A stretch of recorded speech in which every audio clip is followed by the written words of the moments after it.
सम्भाषणसन्देशसंस्कृतमासपत्रिकायां प्रकाशितानां बालकथानां ध्वनिप्रसारणम् इदं बालमोदिनी इति।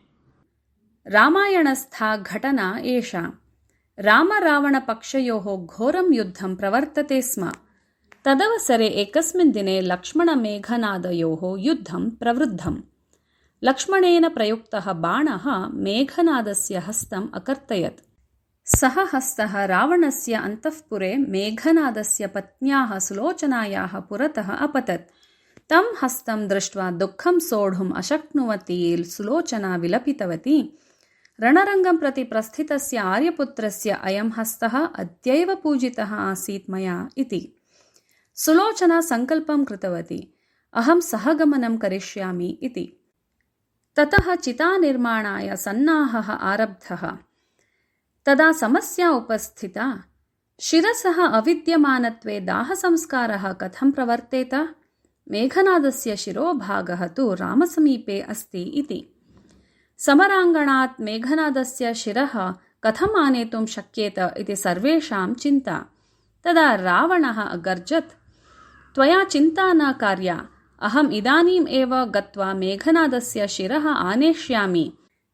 येन मेघनादस्य शिरसः छेदः कृतः स्यात् तं सजीवं बद्ध्वा तव पादतले पातयिष्यामि।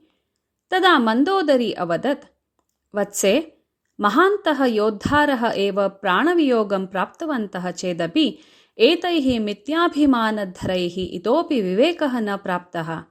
शत्रुपक्षात् मेघनादस्य शिरसः आनयनम् एतेषु कोऽपि न कर्तुं शक्नुयात्। मम तु भाति तत् आनेतुं स्थितः एकः एव उपायः। त्वया स्वयमेव गत्वा तत् आनेतुं प्रयासः करणीयः इति। तदा रावणः अवदत्, तव बुद्धिः नष्टा अस्ति। स्नुषा शत्रुसैन्यस्य प्रवेशं कथं कुर्यात्? तस्याः रक्षणं न भवेत् तत्र इति। तत् श्रुत्वा मन्दोदरी अवदत्, नारीणाम् अपहरणम् अपमाननं च दानवाः कर्तुम् अर्हन्ति, न तु धर्मनिष्ठाः रामादयः। ते भवन्ति धर्ममार्गानुयायिनः, अतः एषा निर्भयं गन्तुम् अर्हति तत्र इति। ततः सुलोचना धैर्येण श्रीरामस्य दर्शनाय प्रस्थिता। रामपक्षीयाः विचारणात् तस्याः नाम आगमनकारणं च ज्ञात्वा ताम् आदरेण रामसमीपम् अनयन्। श्रीरामः तस्यां महान्तम् आदरं प्रदर्शयन् मेघनादस्य शिरः दत्तवान्।